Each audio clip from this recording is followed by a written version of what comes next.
Well, the Vikings were eliminated last week, but look at the crowd. No lethargy among the Viking fans as they have packed this beautiful new stadium. And a tremendous testimony to the Minnesota Vikings. John Fox leading the Bears, been a head coach since 2002, and Mike Zimmer, he has had a rough year, including his own personal struggles with eye surgery. So both of these coaches would love to go into the offseason with a victory. And Cordero Patterson, and it may be just a formality before he captures his third kickoff return title in the NFL. No one has ever done that, and he is way ahead in his effort to wrap it up today. He has been tremendous all season, including 5 in his career. And there is Patterson returning the opening kickoff for the Vikings, and he brings it out just about to the 30-yard line. The Bears, by the way, did win the toss and decided to defer, so that's why the Vikings get the ball first. And Sam Bradford coming out. And Sam Bradford, despite, he said, very few shining moments after the first 5 games, he's one of them.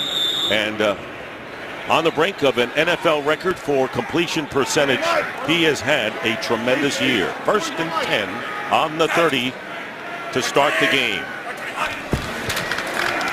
And the running back is Matt Asiata, picks up 3 yards, and will send it down to Christina Pink. Thank you, Dick. Well, Adrian Peterson injured and inactive today for the season finale, but it remains to be seen, are these his final days in purple and gold? He is under contract for 2017, but the Vikings could release him to free up $18 million in cap space or re-sign him to a restructured deal. Talked to him before kickoff, and for the first time all year, ready to talk about the future. He told me, I'd be lying to you if I told you I haven't thought about it, but it's a business. I understand the money I'm owed, but I'd love to finish my career here.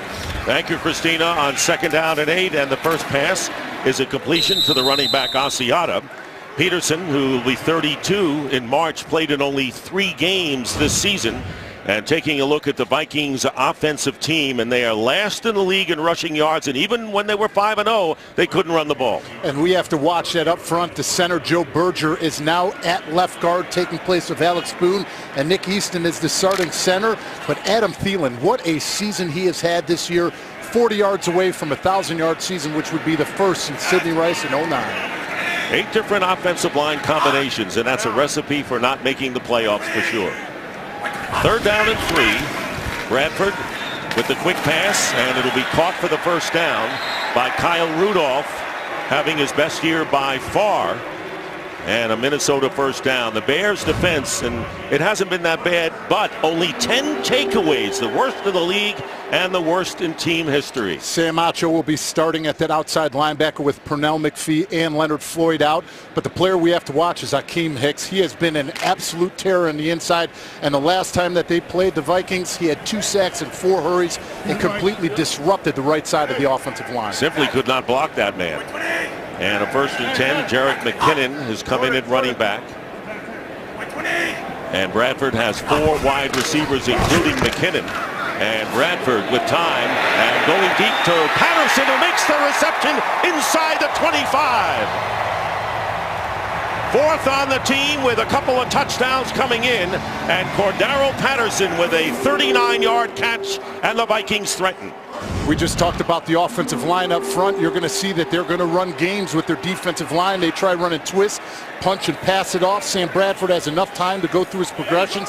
And at the top of the screen, who do you see? One-on-one. Cordero Patterson gets that one-on-one against Cre'Von LeBlanc and takes advantage. Here is McKinnon, and McKinnon picks up about 4 yards on 1st down. Stephon Diggs, who is the leading receiver for the Vikings, inactive today. And Cordero Patterson is going to get a lot of opportunities today with Stephon Diggs out of the lineup, and we know him for his speed and his return ability. Now he will be able to showcase who he is as a wide receiver. One of the things the Vikings were banking on, David, was the speed of McKinnon and Patterson when the season started. That never really materialized. 2nd down and 6. In the red zone is Bradford and the Vikings. Nowhere to go, and he swings it out to McKinnon. McKinnon racing for the end zone, diving in, and touchdown. That didn't take long, did it?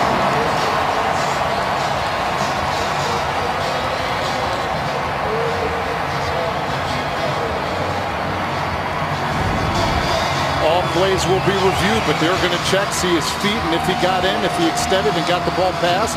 Ball's inbounds. That is a clear touchdown. Unbelievable start for the Minnesota Vikings offense, getting down to the red zone, but what it's something that plagued them all season, self-inflicted wounds. They did not have one when they got inside. Absolutely. 16-yard pass play, and Mike Zimmer's Vikings jump in front on the first possession of the game. And now Kai Forbath is on to try the extra point. Big play, the 39-yard pass to Patterson. That got him into the red zone to begin with, and the extra point is good, and so the Vikings reward the full house with a touchdown on the opening possession. McKinnon from Brad. And only 4 interceptions. There is a scoring drive. They did it in a hurry, and McKinnon with his second TD catch of the year. 70 yards in 6 plays. Deontay Thompson back deep for the Bears, and he'll let this one bounce out of the end zone, and the Bears will start at the 25. Let's go back to that touchdown. Watch Jerick McKinnon, his eyes. His first responsibility is Jarrell Freeman. He checks the linebacker who drops out in coverage, gets outside, is still able to chip help to TJ Clemmings, and then get out on the swing screen as the last option, and explosiveness, is able to finish the play with a touchdown and start fast, which is exactly what Pat Shurmur said this offense needed to build confidence. The two speedsters figuring in that opening drive. Meanwhile, first down at the 25 for the Bears, and their first offensive possession is going to be a handoff to Jordan Howard. So Matt Barkley, who has thrown 8 interceptions in the last 2 games, not all of them his fault, but nobody likes that number next to their name. And I guess decision-making may be his #1 priority today. And that's why they can't make sure that they get down in this football game. They've got to be able to match points for points with the Minnesota Vikings, because that's when he presses and throws those jump balls. Second down and 7. And here is Howard, the impressive rookie, 5th-round pick from Indiana, over 1,000 yards. And getting close to the all-time rookie rushing record. As we look at the Bears offense, their problem, they just haven't scored much. 28th in the league in that department. And talk about taking advantage of an opportunity. Cameron Meredith stepping in with White injured for the 2nd season in a row. He's had 4 100-yard games, which is the most for the Bears, and he's had 4 9-reception games, which is tied for 1st in the NFL. And he caught a touchdown pass last week against the Redskins. It'll be 3rd down and 5. After 2 Howard runs, and they're going to give it to him again, and this time Howard's going to get a first down as he gets beyond the 40-yard line before Eric Kendricks brings him down. A gain of 12 for Jordan Howard, who's carried on the first 3 plays from scrimmage for Chicago. Well, he's coming back where he just left off in that last game where they played in Halloween. He had 153 yards rushing in that one, and that was the emphasis that the Vikings said, that we cannot let him get started. Sure enough, here we go. Jordan Howard continuing to move forward with the play that he's had all season, testing the edges right now of the Minnesota Vikings team. Goes to the sidelines, and Braylon Addison, who was just signed last week, was in the game as a receiver, and this pass is going to be caught by Addison, and he goes out of bounds and may have a first down. The Vikings defensive team, and 4th overall, but keep in mind that they have given up 72 points in back-to-back losses the past 2 games. Inside, the nose tackle, Linval Joseph, is overworked and underappreciated. As a nose tackle, he has 93 tackles on the season, and with 5 more, he will pass Kevin Williams for the most since 04. First down in Bears territory, and here is Howard again. Howard coming in needing 61 yards to break the franchise rookie rushing record set by Matt Forte in 2008, and he gets 5 more, and I guess they want to give him the ball all the way till he gets the 61 right here to start the game. And as an offensive lineman, you love blocking for a player like Jordan Howard. If he sees a hole, he puts his foot in the ground and goes north and south, but his patience and his vision to know where to go and bounce it, where he did just on this last play, is what has gotten him over 1,000 yards this season. Second down and 5, and this time it's an end around to Joshua Bellamy. First down for Bellamy as he charges inside, or right at the 20-yard line, in the red zone now. So the Bears coming right back. Trey Waynes making the play, knocking him out of bounds, but a 22-yard play on the first one, not handled by Jordan Howard. They're doing an unbelievable job of setting these things up with the play action. They ran some fake end arounds earlier, but this time they're able to do it. The backside defensive end crashes down and leaves that wide opening for Bellamy, and look at the blocking he had downfield. Michael Pruitt, the former Viking, the tight end, was there. Now they go back to Howard, trying to go left, and Howard picks up good yardage, very nearly 5 yards on the play. And so the Bears trying to come back on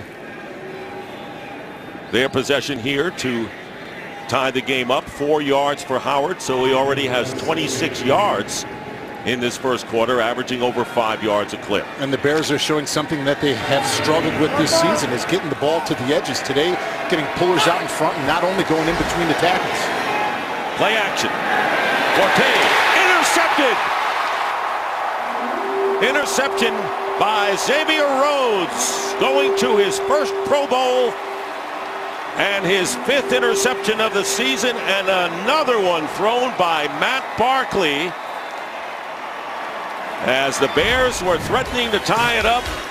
Here is the pick on the pass intended for Jeffrey, and the Vikings will have the ball back. For life.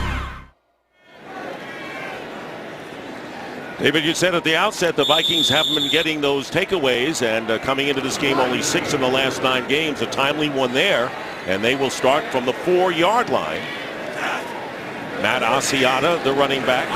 Thielen lining up to the left, and the pitch pass going out to the right side to Jarius Wright, and Wright is knocked out of bounds. We're going to go back to that interception. You see Deontay Thompson and Alshon Jeffrey running post corner. You know, as a quarterback, you have got to get that football to the back pylon in order for the receiver to be the only one to go up and get it. Underthrown, Xavier Rhodes is able just to sit on the inside of it with the help over the top. 5 interceptions for Rhodes, amongst the league leaders. Now the Vikings have a 2nd down and 6.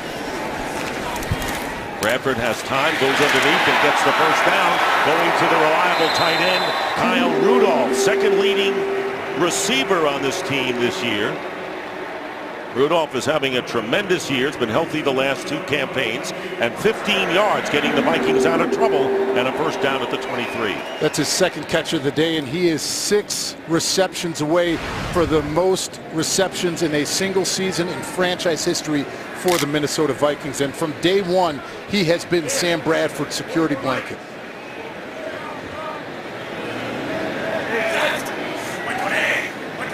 First down, and here is Asiata, head down, picking up a few yards, and time for our first game break. Carissa Thompson. Thanks, Dick. Opening drive, Patriots looking to lock up that #1 seed in the AFC. This helps. Brady play action to Martellus Bennett for this 2-yard score. They're up 7-0. Back to Dick, David, and Christina. Well, last year the Patriots lost to the Dolphins and failed to get home field advantage throughout. Denver got it, beat the Patriots, and then won the Super Bowl. So New England doesn't want to make that mistake again. And they have that lead. 2nd down and 6 for Bradford on the 27. And Bradford getting out to Asiata, who has the first down, and more, getting away with elusive play and gets big yardage there. But before Harold Jones-Corte makes the play and a pickup of 17. And this goes once again back to Sam Bradford's poise in the pocket. This is a player that's been injured. He's been hit throughout his career, but what does he do? He steps up and is still able to deliver this football the way it needs to with this offensive line, who has both tackles who started on injured reserve. 17-yard pickup. Getting away from the pass rush and a first down. McKinnon has checked in now at running back. Goes out as a receiver. Bradford once again gets away from a defender, will run it and get a first down, and now will go out of bounds close to the 30-yard line. Sam Acho, who is starting in this game in place of Pernell McPhee for the Bears, giving chase and a gain of 24 yards for Bradford, and another first down in Chicago territory. Great job by Sam Bradford, once again using his legs, seeing an opening and being able to convert to a first down. but they have got to help the right tackle right now. Jeremiah Searles is having issues. He just had a pressure against Willie Young, now Sam Acho. If they want to extend and be able to stay on track with this offense, they've got to help him out with chip help. Bradford already with 100 yards and a perfect day, but will hand off to McKinnon. So Bradford 7 for 7 and a handoff. And, well, let's take a look at the Vikings. Hopes high this year, despite the major injuries to Teddy Bridgewater and Adrian Peterson. They started out 5-0 behind the new quarterback, Sam Bradford, but even more injuries occurred. Norv Turner then resigned as offensive coordinator, and they lost 4 in a row in 8 of their last 10, and that stretch knocked the Vikings out of the postseason for the 3rd time in the last 4 years. 34, 50 Mike. Hey, Chad, 24, There's Mike. Teddy Bridgewater, and of course coming back from that devastating knee injury, and the question is, how will he be when camp starts next year? They can't really count on him for sure yet, as Asiata picks up a couple. C.J. Wilson, the Bears' nose tackle, made the stop at the 25-yard line after the 4-yard pickup.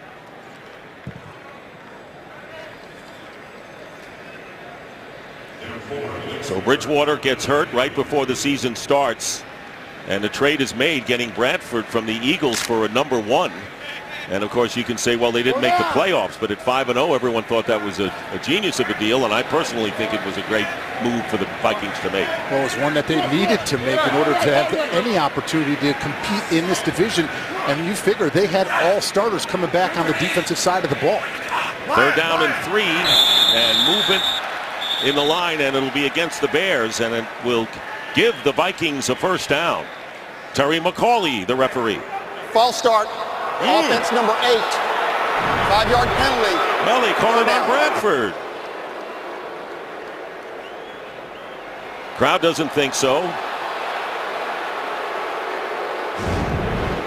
Well, you know, you're going to go on a hard count. You know it's a 3rd and short and 3rd and manageable opportunity.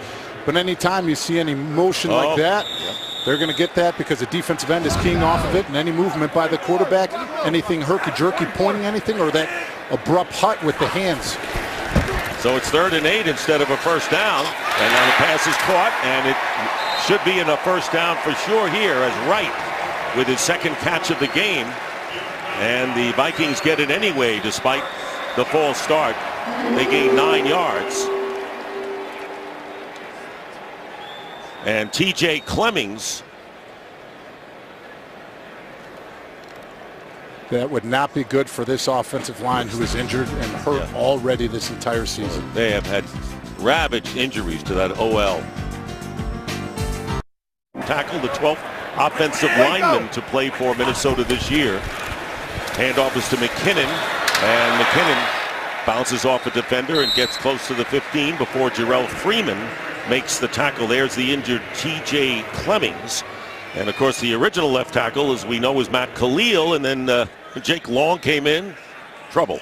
And you think you come into a season with a possible of a max 8 on your active roster with 2 practice squad guys, so that I've never been through any situation where you've had to play 12 in a season. 2nd down and 4, and here's McKinnon driving for the 1st down, and he gets inside the 10-yard line.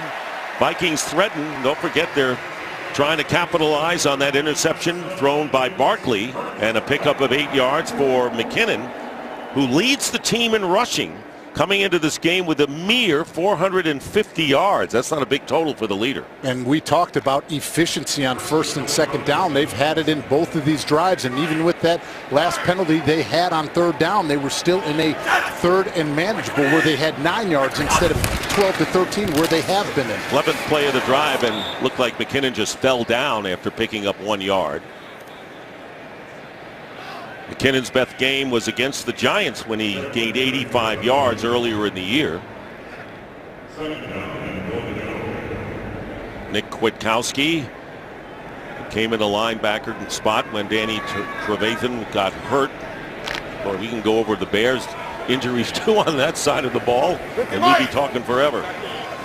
19 on IR on this season for the Chicago Bears roster. 2nd down and goal at the 6. Matt Asiata is in the game, and he is brought down and will lose a yard on the play thanks to Akeem Hicks, who you pinpointed early on, and we have the final 30 seconds here of this first quarter. He was completely unblocked on the backside, and then a play where you're having a pulling guard, that tackle has got to stab that 3 technique for the center to be able to come back and block on him. Unable to do that, he's able to penetrate quickly and make a tackle for a loss. And that's going to be the last play of the quarter. That is the end of the first here in Minneapolis with the score. The Vikings 7 and the Bears nothing.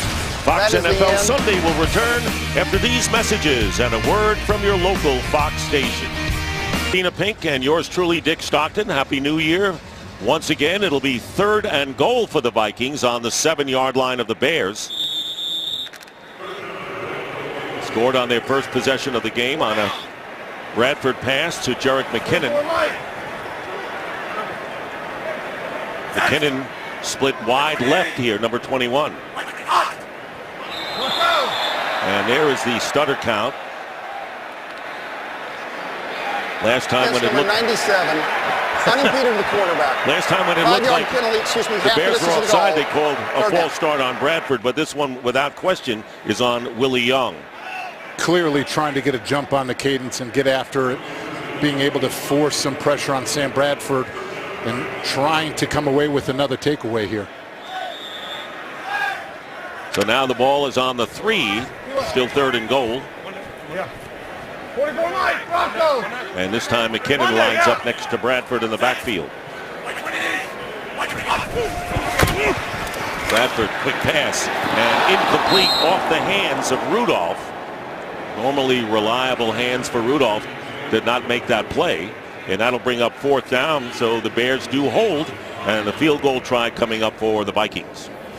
Good stop by the Bears defense, overcoming that last penalty and giving their offense an opportunity to get back out on the football field. Horvath missed an extra point against the Green Bay Packers, but he's perfect in the field goal department. This will be a 21-yarder, looking to extend the Minnesota lead, and the kick is good. So Kai Forbath with a 21-yard field goal, and the Vikings capitalize on a Bear turnover and take a 10-0 lead. Quarterbacks extensively this season, and so the offense has struggled. A bright spot, however, has been the rookie running back Jordan Howard, who entered play today 7th in the league in rushing, but at 3-12, the Bears are trying to avoid winning fewer than 4 games in a 16-game season for the first time in their history.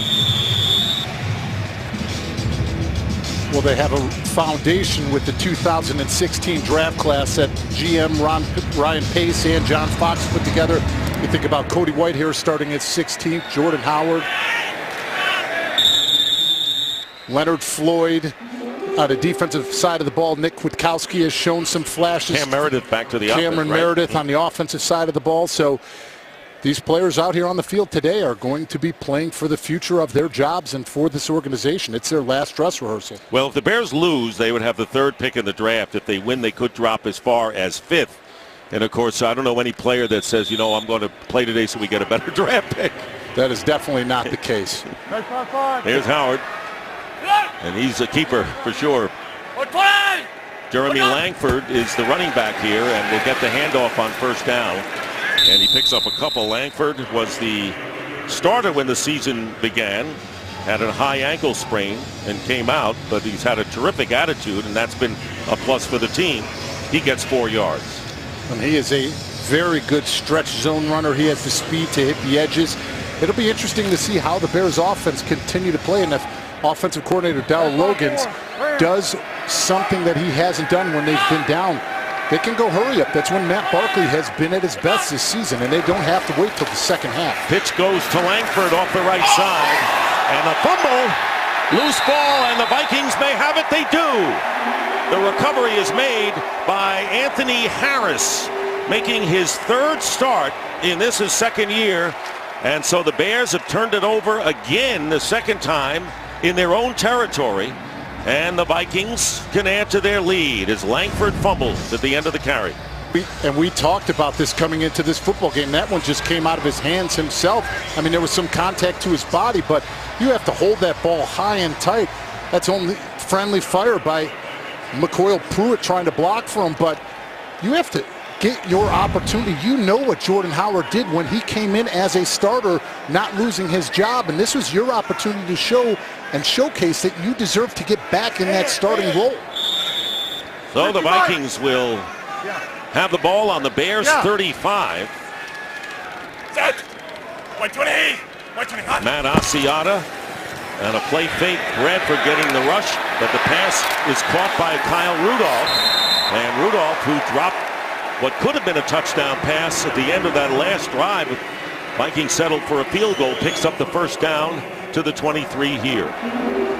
We talked about this in the game coming in, about the takeaways and how much it has meant to this football team and this offense, especially when they were struggling in that stretch after the 5 straight wins. When they lose those takeaways on the defensive side of the ball, this offense has been unable to consistently march down the field and put points on. From the 22, a first down. 120. Asiata gets hit immediately by Kwiatkowski. Good play by the linebacker. And for another game break, here's Carissa Thompson. Thanks, Dick. Well, the Patriots have lost the last 3 times they played in Miami, but it doesn't look like that's going to be the case today, at least so far. Already up 7-0. Brady finds his newest target, Michael Floyd. They are up 14-0 at the end of the first. Dick, David, and Christina. All right, Carissa. Meanwhile, the Miami Dolphins in the playoffs as the 6th seed in the AFC, and that's a tremendous achievement for them. 2nd down and 10. Set. 120. Brett Ellison in motion to the left.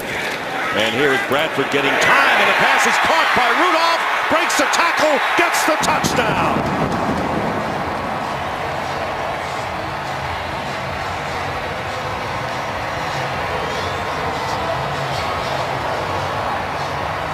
That's 22 yards to the tight end. 7th touchdown to lead the receivers this year, and Bradford wants the ball. And why not? 19 touchdown passes, only 4 interceptions, and he's only thrown 1 incompletion so far in this game. Something that Kyle Rudolph has done tremendous throughout his entire career, especially as a tight end. When you have a 6'6" frame and can work down the seams and make moves like he did to get open on this touchdown and then finish the play with the run after catch, I mean, this is exactly what you look for in an offense and in a tight end to help out in the run game. Question whether Rudolph crossed the goal line. The ball was kind of behind him, and the knee close, very close there. Was the knee down before the ball crossed the plane? That's the issue. That's a touchdown. Ball clears. Yes, it was. You're right. So here's Forbath. Early here in the 2nd quarter. Forbath with the kick, and it's good. And the Vikings have taken now a 17-0 lead. Harris with the big fumble recovery.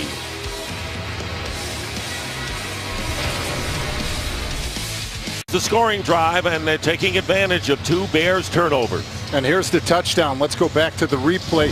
You're going to see him lined up right here at the tight end position. But look at the cushion that Harold Jones-Quartey gives him. He's dropping back. You see Sam Acho thinks that he has safety help. But when you give Kyle Rudolph that much room in the red zone and then you don't close and get a tackle on him, Harold Jones-Quartey, that's what allows him to break through and get the touchdown. And Back here in Minneapolis, and Kyle Rudolph setting the franchise record for most touchdowns by a tight end. In fact, the only incompletion thrown by Bradford so far today was the drop by Rudolph. 180. Meanwhile, the Bears trying to get back in it, and false start. Offense, number 70. 5-yard penalty. First down. But I tell you, the Bears are not putting their best foot forward. That's a huge understatement, but they're really not even involved in this game. I know they've gained some yards, but the turnovers, a penalty like that, after being trailing 17-0, not good. And of all things, if you're Bobby Masson, you're looking at Daniil Hunter, who has 12 sacks on the season across from you. The last thing you want to be in is a 3rd and long. There is Howard. And you know the Vikings are going to say, look, we're going to make Matt Barkley beat us. He's already thrown an interception, and he's got 9 in the last 3 games. So we want to stop the running back, Howard. Picked up 4 on first down. Second down and 11. Alshon Jeffrey to the bottom of your picture, and he's shadowed by Xavier Rhodes.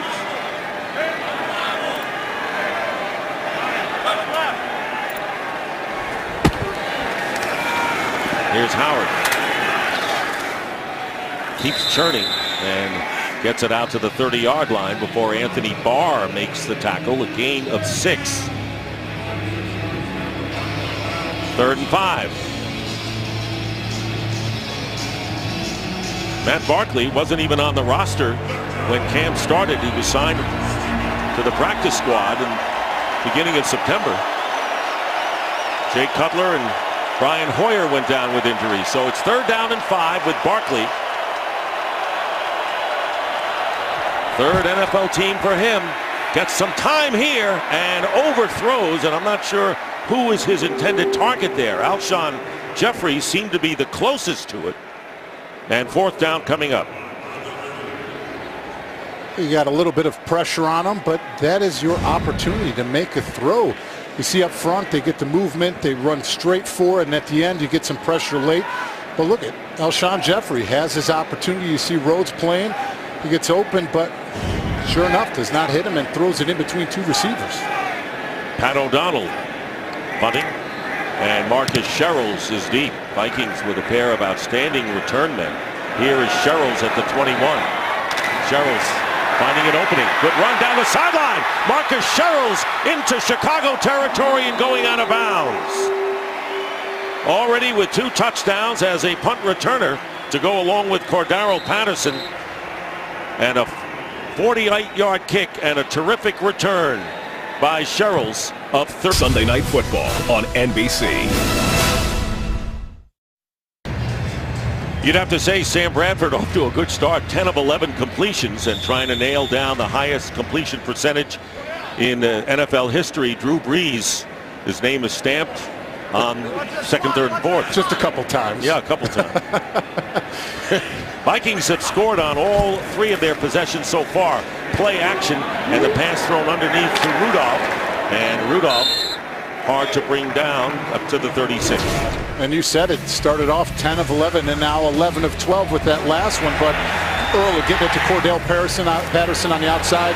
Here's a swing screen touchdown for Jerick McKinnon. You see this is the touchdown now to Kyle Rudolph. And what else do you see? His pocket poise, him stepping up, delivering it accurately and not letting any of the pressure that the Bears defense have had on him affect the way that he's playing today. And they've averaged 5 yards a rush, which is a lot better than they've done all year. Here is McKinnon, and they're going to have that number drop a little bit as he's knocked back for a loss of 2 by C.J. Wilson.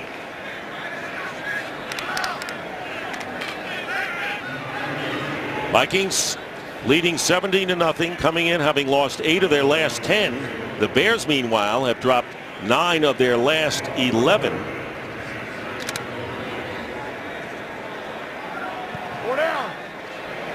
Isaac Frickday, who played his college ball at the University of Minnesota, was just signed on Friday. There he is, number 15, has come in the game. So they are looking at some players. A couple of pump fakes for Bradford being chased down.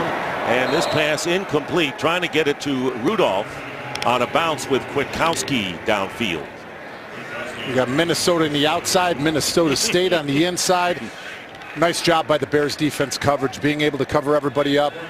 Nowhere for Sam Bradford to try going with the football, trying to get it out late, but underthrows it. And very nice stop by the Bears defense. And you know, the Bears defense, what they need now is something they haven't been able to get, a takeaway. I mean, 10 takeaways, worst ever for them. And last year they only had 17, which was the lowest in their history. 4th down and Jeff Locke. Fair catch called for and made at the 15 by Braylon Addison. So the Bears finally stop the Vikings. See what they can do themselves. Back here in Minneapolis, the Bears finally hold the Vikings. And the total yard story says it all in a 17-0 lead. And a first down on the 15 for Chicago. Jordan Howard is the tailback. And they go with Howard. Doesn't need much of a hole and breaks a few tackles and gets a first down. Great run by Howard there. Another game break. Carissa Thompson. Thanks, Dick. Well, we thought we'd see Tony Romo, and we did on his first drive of the game. Success. Tony Romo completing this 3-yard pass to Terrence Williams. In fact, his first touchdown since week 11 of 2015. Dallas is up 10-3. Dick, Caitlin, Christina. Thank you, Carissa. Yep, it was Thanksgiving of 2015, the last time he was on the field. Already clinched home field advantage and a first down. Howard up the middle and protecting the ball nicely, picking up 9 yards. So 11 on the first carry and then 9. Cowboys will have home field advantage, and the Falcons can clinch a bye in the first week with a win later on today. Seattle has a chance there, and Green Bay will be playing the Lions for the North title later on. The Giants also have clinched a berth. Redskins can get in with a win and a Lion loss. Second down and 1. Why stop here? Here's Howard, and he'll have enough for the first down with 8.5 minutes to go in the first half. Go to your meal ticket, right? Absolutely. And the one thing that you love about Jordan Howard, he is always going north and south. And when we talked to Josh Sitton, the left guard, he said, I don't think I saw an entire play this year where he went backward and was not falling forward. By the way, he's a first alternate for the Pro Bowl in his rookie season and didn't start till the 4th game of the season. Little wildcat here. They go to Addison on the wildcat. Addison trying to get around the corner and doesn't do a bad job of it. Picks up a few and a flag is down. Haven't had many penalties in this game. Holding. Offense number 82. And it'll be Logan Paulson, the tight end, called for holding, to the disgust of John Fox. America's fastest growing sports show is on FS1. Tomorrow, we debate all of today's NFL action and look ahead to the playoffs. And I'll tell you who's going to win the Super Bowl. Leave the predictions to the expert. Undisputed, 9:30 Eastern, FS1. Ball goes back to the 32, where it'll be first down and 16. And Jordan Howard comes back in the game after that wildcat got 4 yards before the penalty. And there is Barkley, and his pass is caught at the 42-yard line. And the first catch of the game by Cam Meredith, who is the Bears' leading receiver and has looked awfully good. And like Howard, he's a keeper without question. He really is, and we're watching Jordan Howard because he is about to set another Bears franchise record with 2 more yards. He will eclipse Matt Forte's single-season record of 1,238 yards. I'm betting on it. I think he will. Second down and 6 from the 42 for the Bears. And they give it now to Howard, and he's going to get that rookie record and a lot more as he charges his way into the Viking territory to the 41-yard line.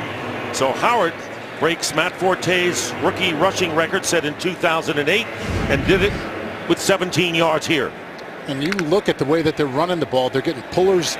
They're getting inside zones, getting to the second level. And when they try to do something with the Wildcat to change things up, it worked, but their own penalty hurt them and put them back. And here's Langford getting a chance. Fumbled in his last carry and gets upended as he picks up about 4 yards.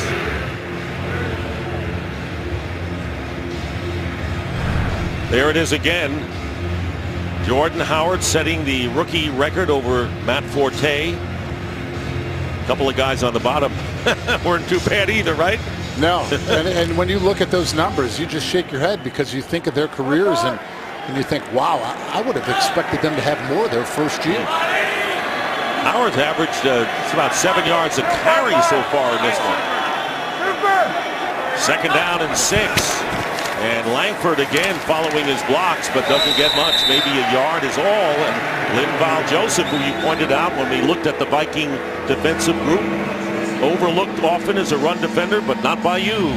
No, he was a former teammate of mine in New York, and he is pound for pound without a doubt, the strongest football player I've ever played with in my 11-year career. I remember our offensive line coach be like, hey, you need to get him on one leg and double teams. We'd be like, good luck with that. You try to do that, coach.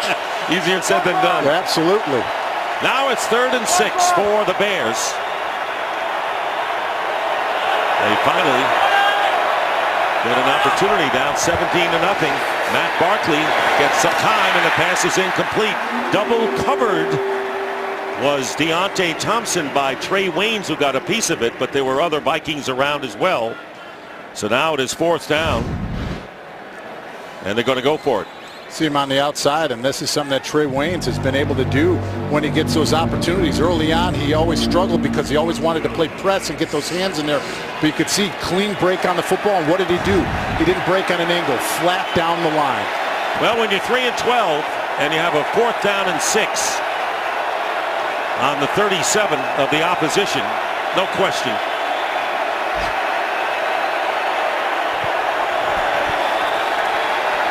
And here is the pass, and it is caught, and it's enough for the 1st down to Meredith.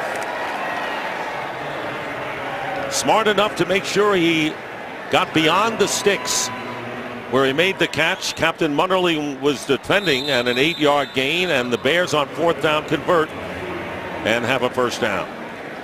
Working the shallow crossing route and is able to find that opening one-on-one and get that conversion on the 4th and 6. And like you said, they had nothing to lose going for it. And there is an injured player, and it's Xavier Rhodes for the Vikings, so we'll take a timeout. Tell you one thing, the people on the sideline protect our Christina Pink, and we're going to show you why right here. Good agility. You okay, Christina? She said, yes, ma'am, I'm fine.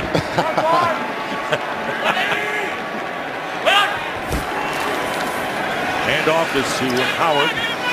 And Howard pushing the pile, getting inside the 25-yard line on 1st down.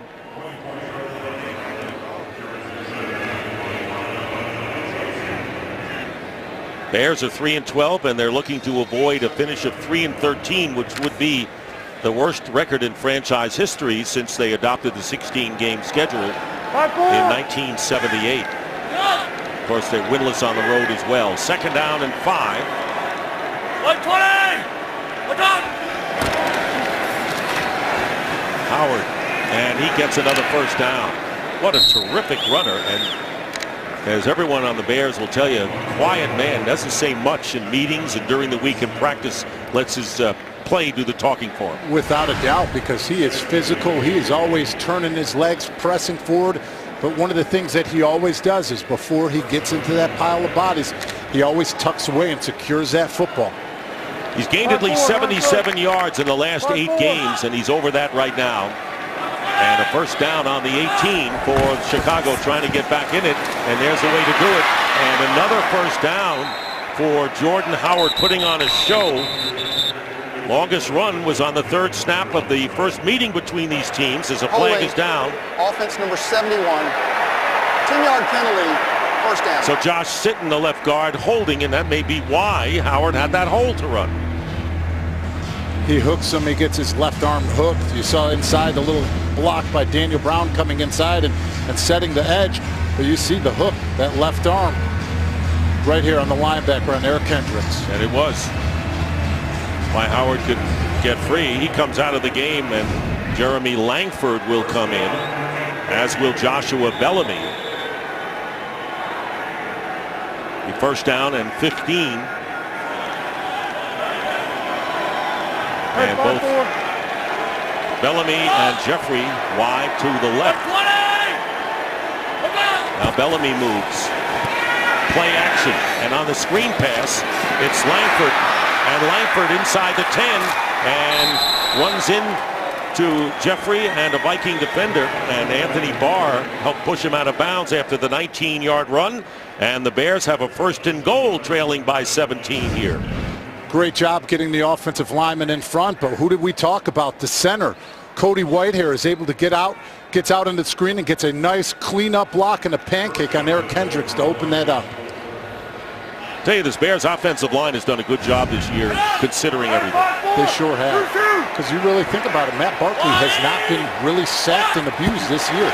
First and goal on the 4, and here is Langford cutting that in half to 2 as we get close to the 2-minute warning. Brian Robinson was there to make the tackle. Question of some of the future of some of these Vikings, and you'd have to consider Robinson, the veteran who has 7 sacks this year, being among the question marks. So 2 minutes remain now in the first half. The Bears threaten, and zip. 2 minutes remain in the first half. It'll be second down and goal from the 3-yard line. They just brought in a 2 tight end set, and Matt McCants, number 68, the backup tackle, as the jumbo for the goal line package.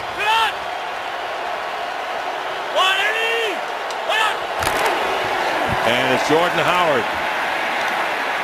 And Howard will make it third down and goal from about the 2. It was Emmanuel Lemur as well as Anthony Barr.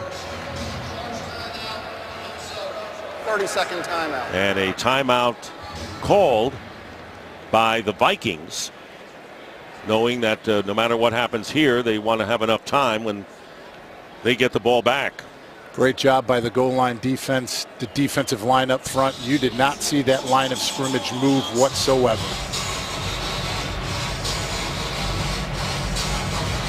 Jeremy Langford will check in now for the Bears. Well, this week we know that Jordan Howard has been dealing with an illness, and we can't really show it on TV, but he's gone to the garbage can a couple times here in the first half. There's Howard, who has gained 93 of the 130 yards that the Bears have amassed. Pretty good total here, but Langford is in there right now as a receiver. It'll be third down and goal. Now lining up behind Barkley, and a direct snap. And here's going to be a pass all alone for the touchdown. Cam Meredith throws the touchdown pass to Barkley. So a little trickery there. And Barkley with the touchdown reception, and Cam Meredith, who's a quarterback in his first 2 years at Illinois State, with the easy pass for the Bear touchdown here. And great sell by Matt Barkley and Langford, because they know what they're running. They're trying to sell everything. You see him bringing them into motion. Great play design and very nice deception in order to score that touchdown. Direct snap to Langford, to Howard, to Barkley. Kind of unusual, but the Bears finally score with 1:48 remaining, and first touchdown catch for Barkley. We're not shocked at that. And Connor Barth on for the extra point to cut the Viking lead to 10.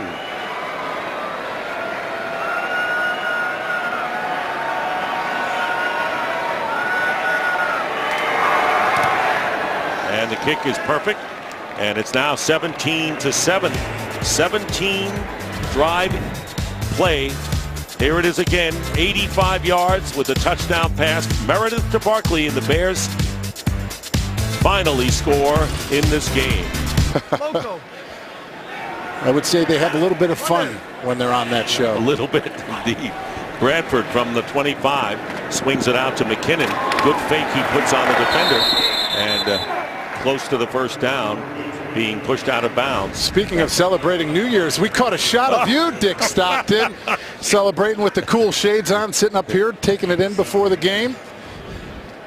You know, I have problems seeing with that. You know, those numbers kind of block my view. You got to remember, when you're up here, you're always on camera. I know that. I should have known that. Pass is caught by Jarius Wright. Third reception of the game for Wright. And the Vikings have a first down at the 40 as the clock stops with 1:37 to go in the first half. It's never too late to celebrate New Year's Eve. No, it is not. Very excited about the new year, and excited to call this last game here with you, Dick Stockton. Well, it's been a pleasure. We worked a lot last year, worked all of last year, and now we finished again this year. It's a pleasure for me as well. And for these two teams, and especially the attitude, as you mentioned in the beginning, about what it was like for you. You got 2 Super Bowl rings, but it was games like this that really helped you get there. Yeah, you really test the adversity and the character of a football team and players in general. So, you know, a lot of times people remember when you're wearing a Super Bowl ring or won Super Bowls, but they forget the things that you had to fight through and the teammates you brought along with you along the way in order to win those. 2nd down and 10 at the 40. Vikings looking for points before intermission. Bradford can't find a receiver downfield and will take off himself. A flag goes down, and Bradford would slide close to the first down in midfield. Offense number 78. 10-yard penalty. Jeremiah Searles, the right tackle, called for holding, will nullify that run by Bradford.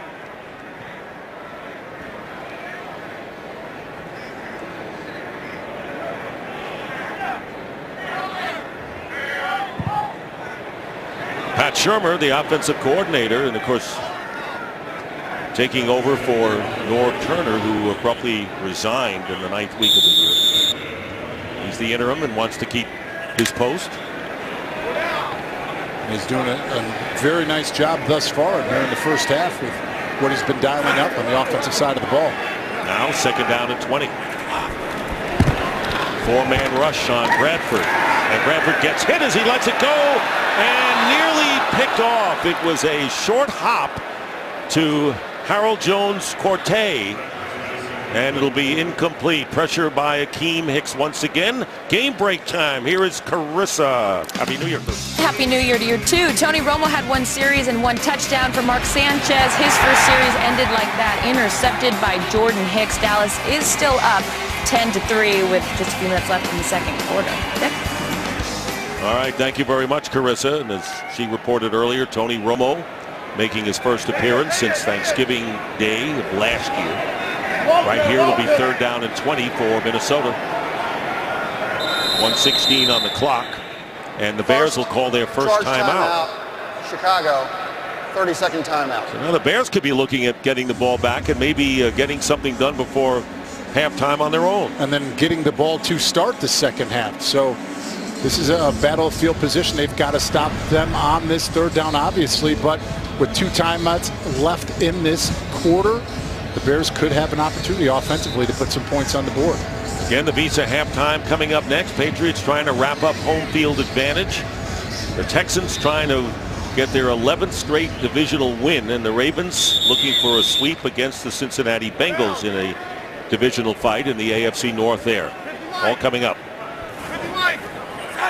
So now each team with 2 timeouts remaining.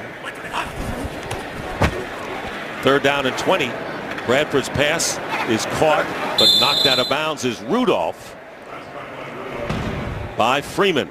In the AFC, of course, the Raiders are going to have to go without their quarterback Carr. That's going to be a big blow. Pittsburgh has wrapped up the 3rd seed, I believe, and they will play the Dolphins probably in the first round of the playoffs. This is why you love December and getting ready for this playoff football. Now we are starting the new year, and I love watching these games, and I love watching the game that we have right in front of us as well. Jeff Locke will be kicking to Braylon Addison. Addison coming up, and the ball bounces off of him, and it's picked up by the Vikings, but does he have possession? And the Vikings do. Anthony Harris, who recovered a fumble earlier by Langford, was right there. Addison did not call for the fair catch, and Jaron Kearse makes the recovery official, and another turnover gives the Vikings a big chance. The receiving team and recovered by the kicking team. First down. But this is what we have to see. If Anthony Harris is in bounds, does anything touch when that ball is in and he is out of bounds? Is that going to be a dead ball right there? We shall see. He's definitely out of bounds.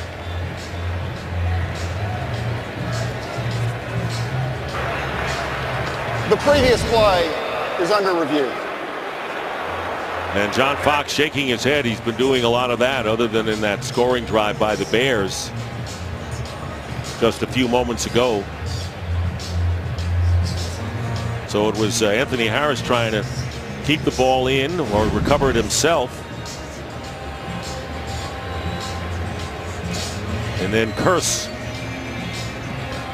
he was in bounds when he recovered it.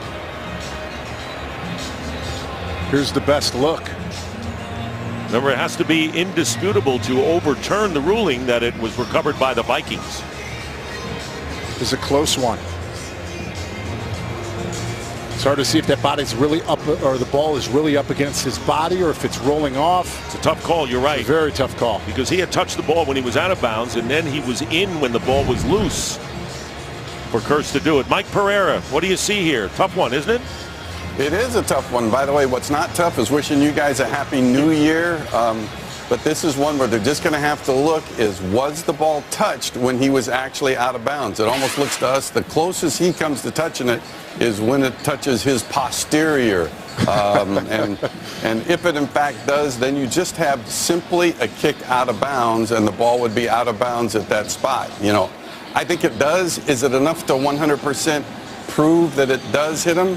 You know, I'm not sure really that it does enough. So it's definitely recovered inbounds by the other player. So our notion here is that it might stand. And Happy New Year to you, Mike. And the good word posterior, you could have used a lot of other words, but I'm glad you used that one. Might be the first time I've ever used it, as a matter of fact. That's right. So Terry McAuley. They're definitely taking a good look at it. They are. Checking with the guys in New York, and here comes McAuley. After review, the ruling on the field stands. First down, Minnesota. So they really didn't have any indisputable evidence to change this initial call.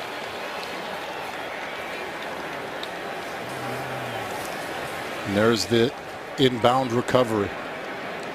Kearse makes it. Harris set it up. And so once again.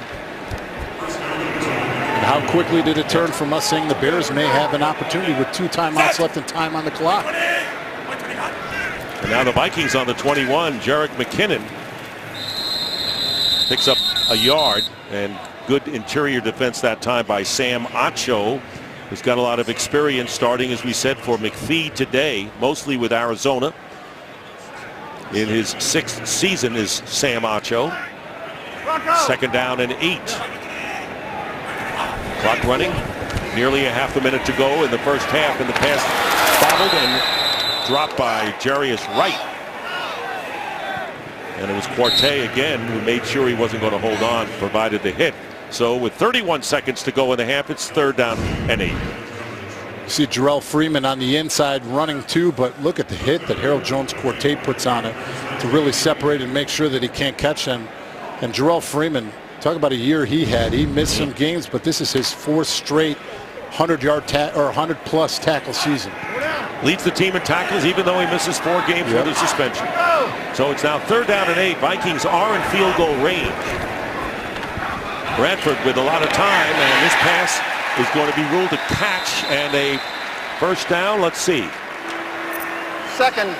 And a timeout called by the Vikings inside the 10. So Rudolph with an 11-yard reception. And it'll be 1st and goal, and Minnesota now left with 1 timeout left with under a half a minute to go. And people were wondering if that was going to be reviewed, but it was a clear catch. You see his hands get underneath the football. Rudolph's 7th reception of the game. He has a touchdown as well. All-time leading touchdown receiver for a tight end in Viking history.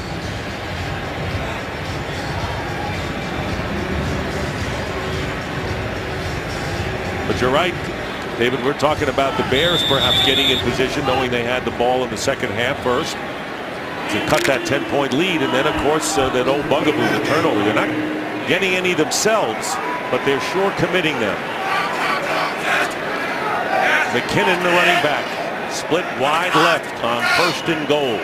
And watch Adam Thielen is who they like to target here down in the red zone. And they do, and ridden out of bounds at the 2-yard line by Rhodes, or check that, Quartet.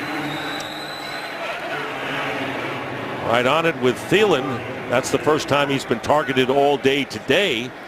Came in needing 40 yards to reach the 1,000 mark. He's running the out. McKinnon gets the up, and you see it clear, but he can't turn around. Nice tackle and force out of bounds by Corte, not letting him get into the end zone. 21 seconds left. Great year for Adam Thielen.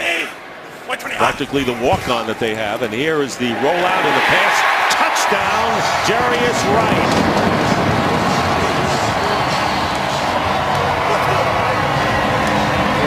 One-yard touchdown pass.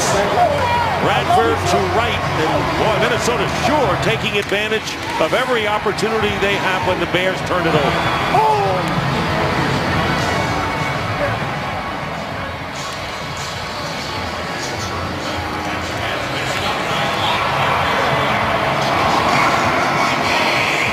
So Sam Bradford now with 20 touchdown passes and only 4 interceptions.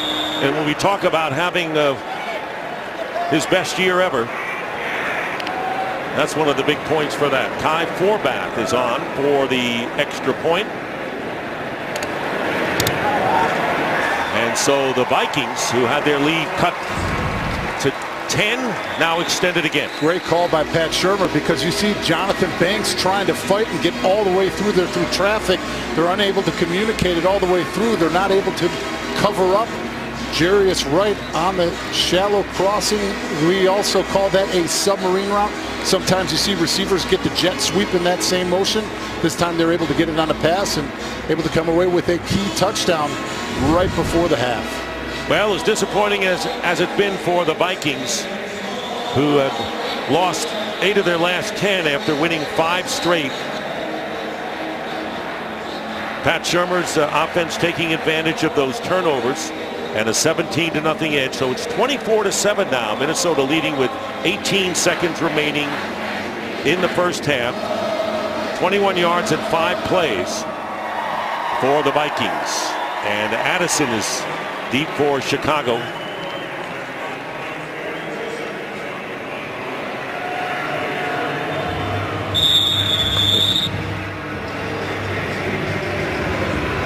Deontay Thompson goes back as well to about the 5-yard line. So twin returners. And here is Thompson, who's going to run it out.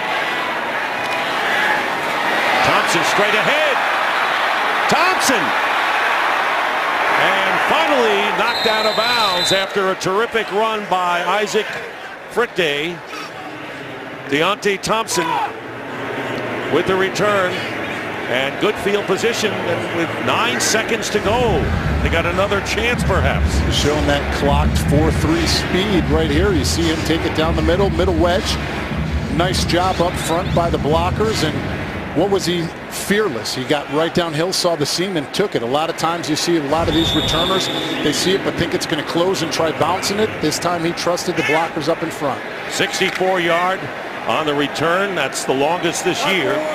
And just in case, they've got Connor Barth waiting in the wings. 9 seconds to go and a first down on the 42-yard line of the Vikings. Matt Barkley fires, and it is caught by Cam Meredith. And a timeout called with 2 seconds to go. And how alert was Meredith on his back to signal for the timeout before time expired. And a terrific pass thrown by Matt Barkley with Anthony Barr on his practically on his back, and a 31-yard pass. You see him on the inside here, and you're going to see Captain Munnerlyn come up. But what does he do? That little double move. He gets Munnerlyn on the inside. He can't flip his hips to the outside. And Cameron Meredith showing that catch ring, being able to go up and get it at the high point. And if he hadn't called a timeout there, I think the first half would have expired. And a field goal try, so Meredith with a big catch. And the Bears trying to get 3 back. Connor Barth is on.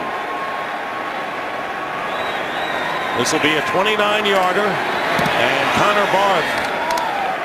The field goal is good, so the Bears get some points back. No flags down as time has run out. That is the end of the first half, with the Vikings leading the Bears 24-10. We now go to third quarter. The Vikings lead the Bears 24-10. 17 of their points coming off of turnovers, but we had 2 scores with 21 seconds left in the first half in a hurry. And that's the biggest thing for the Chicago Bears. They can't have the turnovers this second half of the game. Offensively, we've seen Jordan Howard featured, which we thought that would happen. Cameron Meredith making some big catches for them offensively. But Matt Barkley has got to get Alshon Jeffrey involved in this football game here in the second half. He does not have a catch, and this could be his last game in a Bears uniform. Down by Deontay Thompson. See what Christina Pink has found out. Hey, thank you, Dick. Talked to Mike Zimmer at halftime, and he liked what he saw offensively. He said the pass protection's been great, but he also said he didn't like the fact that they weren't able to run the ball. He said we have to run it better. Defensively, they are +3 in turnovers, but he said we are not stopping the run worth a lick. I asked him, how do you slow down Jordan Howard? He said, well, we're misaligned on a lot of these runs. As for John Fox, he thought they had some momentum going into the half after that big Meredith catch and field goal, but he said we have to stop beating ourselves. But as for Howard, he said he is a load to bring down. Boy, it's beating a drum to say we got to stop beating ourselves, and the Bears can't help that, as Howard on the first play will pick up a first down, stays on his feet. He's putting on a great exhibition today, and Howard going over 100 yards, brought down finally by Anthony Harris, the safety. Howard with a tremendous rushing game. 93 yards. No, 111 now. He has 111 yards. His 7th 100-yard production game this year. Play fake to Howard. Barkley going to the outside, completes it to Jeffrey, and I believe he has the first down. Let's see where the forward progress is started. Rhodes, who was hurt earlier, was covering on the play. So Howard had now with 111 yards, averaging nearly 7 yards a carry, and the first Bears rookie to get 100 yards rushing 7 times in a season. So the beat goes on for him. And, you know, like we said, getting Alshon Jeffrey involved, obviously the first catch of the second half, but have to give the Bears a lot of credit, not only running in between the tackles, but they're setting the edge on those outside sweeps with their pullers. There's Howard once again. Harris brings him down after a 5-yard pickup. And Everson Griffin, head coach Mike Zimmer talked about it defensively, stopping the run. They've had a problem with lane discipline and gap control, and you see it showing up today up against this Bears offense. Bears are averaging nearly 6.5 yards per carry. Hey, 5-4. And that's not going to get it done for the Viking defense. 2nd down and 5 on the 42 of Minnesota. Here's Howard again, finds a little opening, and will get another first down. Jordan Howard. And having a marvelous year for a team that has had some great running backs. Attended UAB, set a school season rushing record, transferred to Indiana, and continued his outstanding play in 2015. Drafted by the Bears, and next to Ezekiel Elliott is the top rookie running back in the league, and getting a well-deserved breather here. Langford will come in for him, and it's a first down on the 36, and a false start penalty against the Bears. Charles Leno Jr., the left tackle. False start. Offense number 72. 5-yard penalty. First down. You know, it's not like the Bears are not moving the ball. I mean, the turnovers are killing them, and they could, without that, maybe be in front of this game. Who knows? Exactly, but when you put those in, that's where they are right now in this football game. And right there you see Matt Barkley trying to manipulate the snap count to get some type of edge so that this defensive line doesn't get a jump on it. But sure enough, in the first half we had a false start by the right tackle, and now here starting the second half we have it on the left. Barkley has thrown an interception, has also caught a touchdown pass today. First down and 15, play action, and there's the pressure, and the pass is going to be caught by Langford. And despite Eric Kendricks finally reaching Barkley, coming in untouched, Matt Barkley alertly getting it out to Langford, who picks up 12. And it was the perfect time to dial up a screen. Sure enough, they block it. Langford doesn't even touch it because he knows he's going out on the screen. Kendricks is able to get the big hit, but Matt Barkley being able to deliver it, and you see Whitehair sitting out there lead blocking. 2 big hulks in front of Langford there. And those two have done a great job. Like I said, on those outside sweeps, they have been the pullers to really open things up for Jordan Howard. Barkley's numbers have been a lot better, haven't they? And here's Langford again. Breaks the tackle and will have a first down close to the 20-yard line. Game break time, and once again, here's Carissa Thompson. Big Six Bucks needing a win and a lot of help to keep their playoffs hopes alive. Second play of the second half, this helps. Brent Grimes picks off Cam Newton for this 31-yard touchdown. Tampa Bay up 10-7. Dick, David, and Christina. Carolina trying to be the spoilers here. You know, for Tampa Bay to get into the playoffs, it's like winning the lottery. So you're saying we have a chance? That's the only time I think anybody's ever asked for a tie in a football game. And wins by 1, 2, 3, 4, 5 teams. I don't know.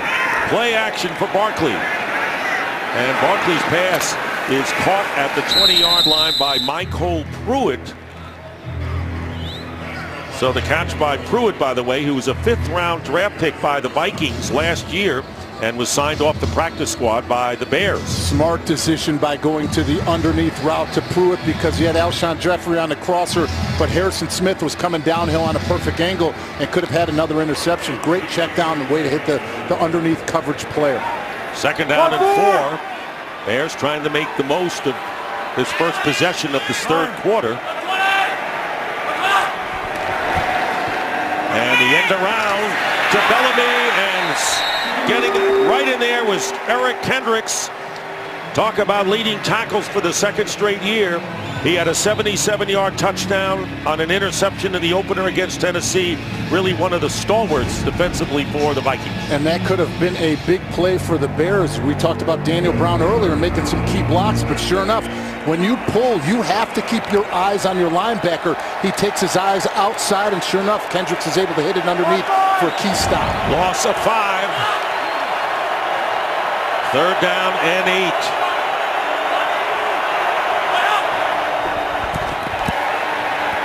And Barkley's pass, and that one's going to be picked off.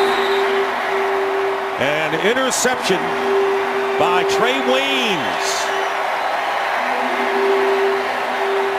So the Bears bid goes for naught once again, and the second interception and the 4th turnover by the Bears in this game on the pass intended for Meredith, and the Vikings get the ball back.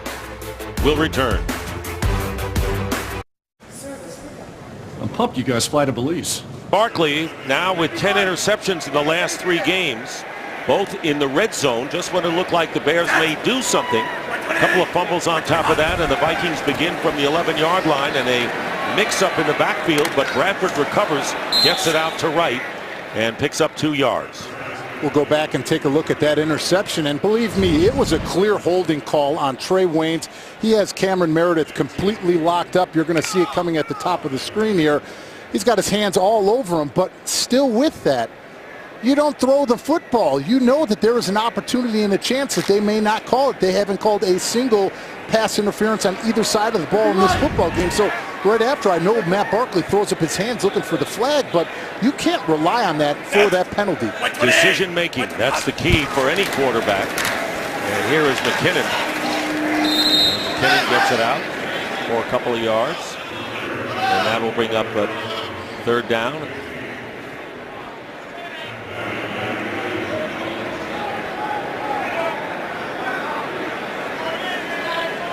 In case you joined us late, Adrian Peterson, who played in 3 games this year, inactive once again with a knee and groin. And the question is, could this be it for Peterson? Either as a player in the league or with the Vikings. Stephon Diggs also inactive today, as far as the offense goes. Third down and 5. From the 16.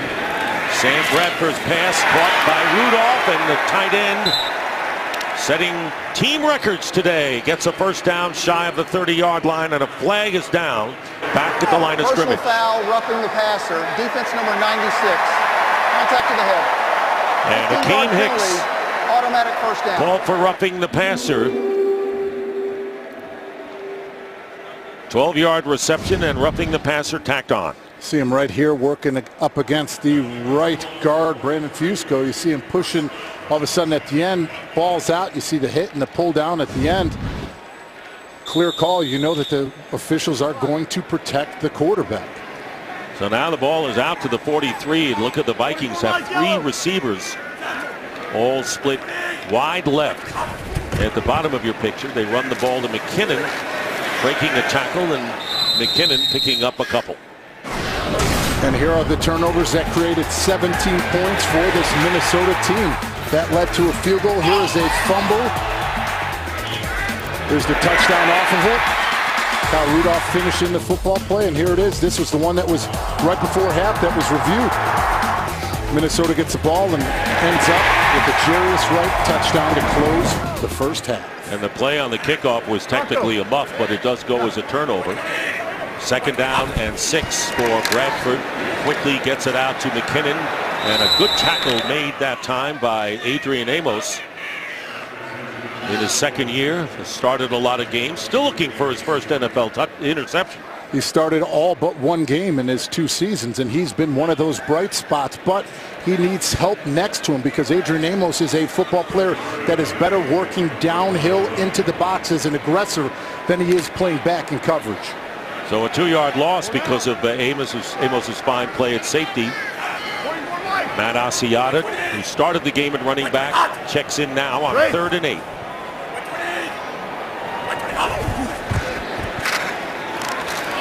Bradford. And it is caught for the first down, and the first reception of the game for Charles Johnson.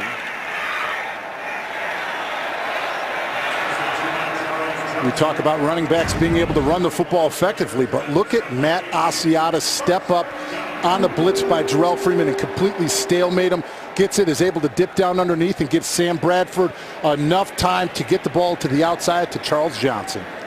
Well, the Vikings are not running the ball in this game either, but they're passing well and taking advantage of turnovers. Only 63 yards rushing and 211 yards through the air for Sam Bradford. And on first down, gets it downfield, tipped away by Harold Jones-Corte.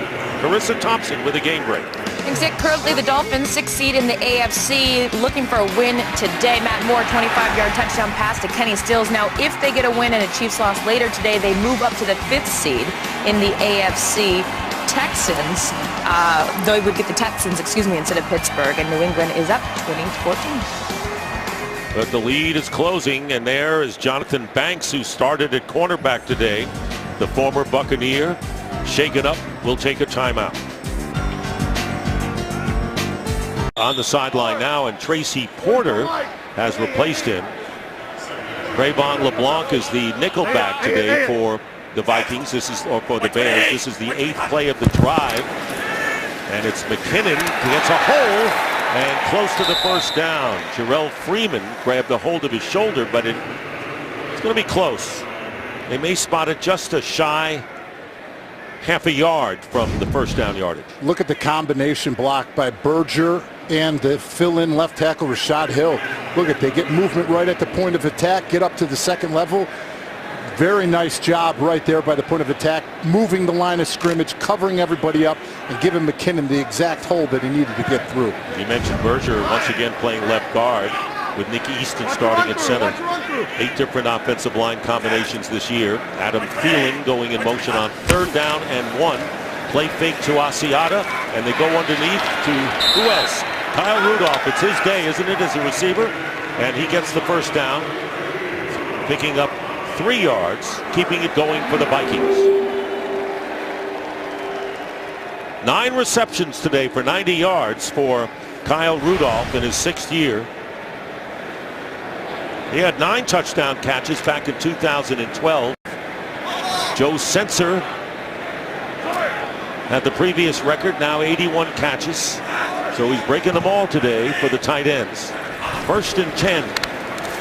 Bradford swings it out to Asiata, and Asiata moving corner as he runs. Pretty good job of physical play. Will end up with about 9 yards. Tracy Porter coming in once Jonathan Banks went out, and we watched last week as we had this game. Tracy Porter, you have to give him a lot of credit because he's been fighting through a knee all season, but you could see it hampered him last week and it hampered him today. So now 2nd down and 1. Nice to have the short yardage situations. Asiata moving the pile, and he will have another first down for the Vikings. Mike Zimmer said at halftime, we've got to do a much better job of running the football, and here they are in the second half, doing it cohesively as a group. Adrian Peterson coming off surgery to repair a right knee and groin injury suffered in his return December 18th, knee operation in September. Took 12 snaps against the Colts a couple of weeks ago, inactive last week, and of course in the season finale today. McKinnon ready for the direct snap to him on first down, and he hands off to Asiata, but that's not going to work. No gain on the play thanks to Adrian Amos. We know that Jerick McKinnon was a college quarterback, so this isn't anything unfamiliar for him. But when we talked about Adrian Peterson, you have to talk about the future right now of this organization due to the fact of how many games he has missed these last 3 seasons. 11,000 plus yards in 10 years. Incredible career, 3 rushing titles. But as they say in the NFL, what have you done for me lately? And are you healthy enough to do something for me lately? Exactly. Second down and 10 now. Here's McKinnon to the bottom of your picture. Bradford looking up the middle. Incomplete. Pass intended for Rudolph, and defense well by Amos. Good series for Amos, and Jonathan Banks being taken into the locker room after that injury. One thing the Bears are going to be looking for among a lot next year or during the offseason will be speed in the secondary.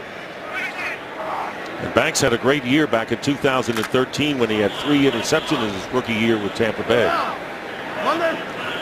So this is the 14th play of the drive. How good has Bradford been on third down through the air? Needs 10 here. And it's going to be picked off by Crevon LeBlanc on the pass intended for Patterson. So the Chicago Bears with only their 11th takeaway, but that blunts the Minnesota bid right here. And the Bears will get it out on the 20 when we come back. This game is sponsored by Burger King. Try the $3.99 Whopper Jr. deal only at BK.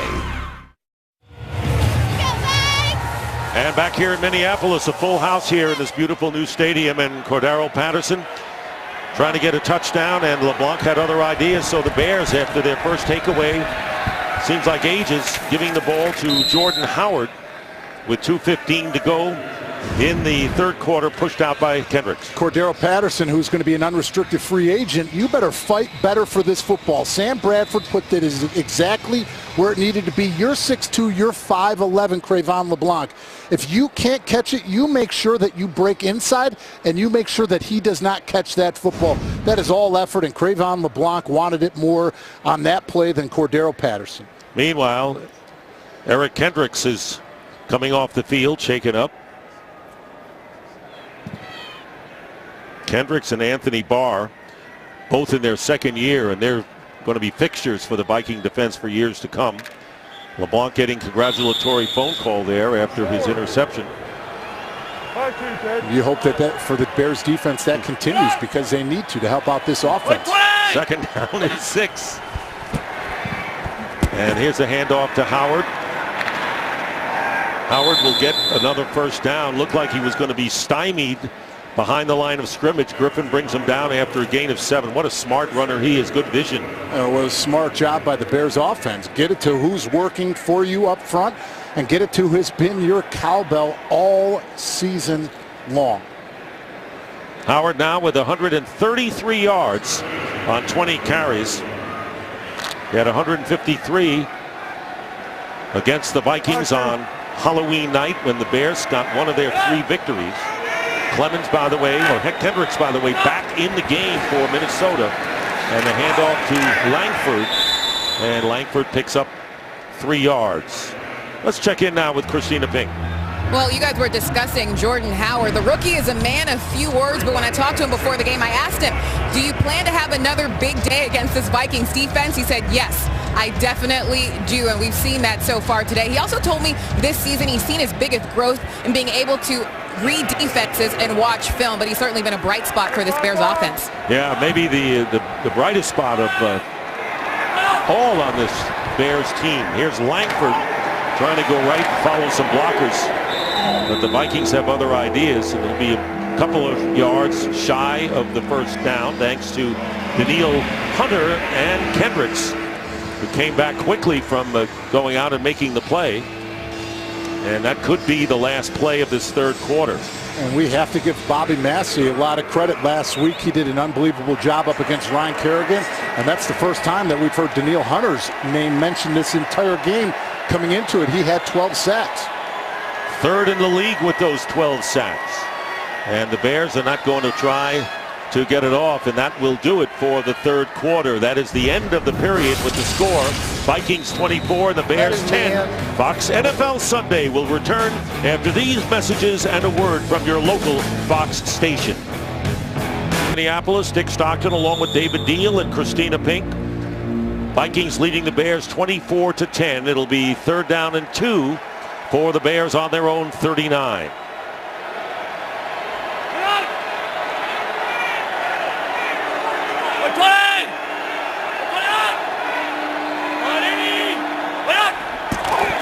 Barkley will hand it off to Howard. And I think he didn't get to the imaginary yellow line, not official at all. Boy, he's bounced off and broken tackles all day, but not that time. And it'll be 4th down for Chicago.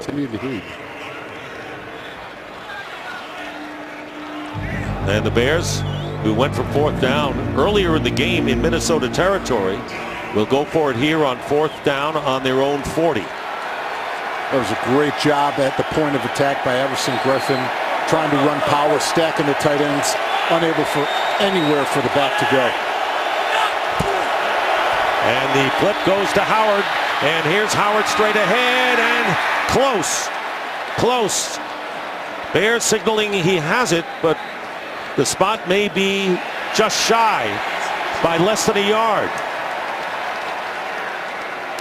And it was Xavier Rhodes who was hurt earlier. The Pro Bowl corner came back. They're going to measure here. And I'm saying they're going to be a little short of it by the naked eye. Cameron Meredith was unable to block Everson Griffin on the down block. He was able to penetrate upfield. And the Vikings take over on downs. The Vikings take over on downs. That penetration made Howard to bounce outside a little bit when he wanted to hug it tighter. Big stop by the Vikings D. All they needed was that one right here. A yard. Jordan Howard is stopped by Rhodes, who makes a great play. So the Vikings take over on downs on the Chicago 40 in the first minute of this fourth quarter. 1st and 10. Sam Bradford in the pocket, completes it to Rudolph. Great day for Rudolph, and he gets to the 35. Here's the big stop. Meredith on the down block gets there, but he is unable to get his hat across. That's why you see the penetration by Everson Griffin, which makes Jordan Howard round his run instead of being able to put his foot in the ground and get upfield. But what a stop by Rhodes, and you see that his elbow and the knee were down before the 1st down marker. 2nd down and 5, and this pass downfield, and it's Rudolph again inside the 15. Great throw and catch. Freeman on the tackle. And the Vikings threatened right now, and for Bradford, he's well over 74% completions. Came in as the best all-time in the NFL at 71.3. So right now, if he were to leave the game, Sam Bradford would be the all-time leader in completion percentage in the NFL. He remains in the game, however, and it'll be a 1st and 10 at the 13 for the Vikings. What a game, though, for Rudolph. And it continues to go back to the security blanket that he had when he first got to Minnesota to take over as the quarterback of this offense. And here's Asiata changing direction. Bounces off a tackler, gets close to the 10 before Jarrell Freeman makes the stop.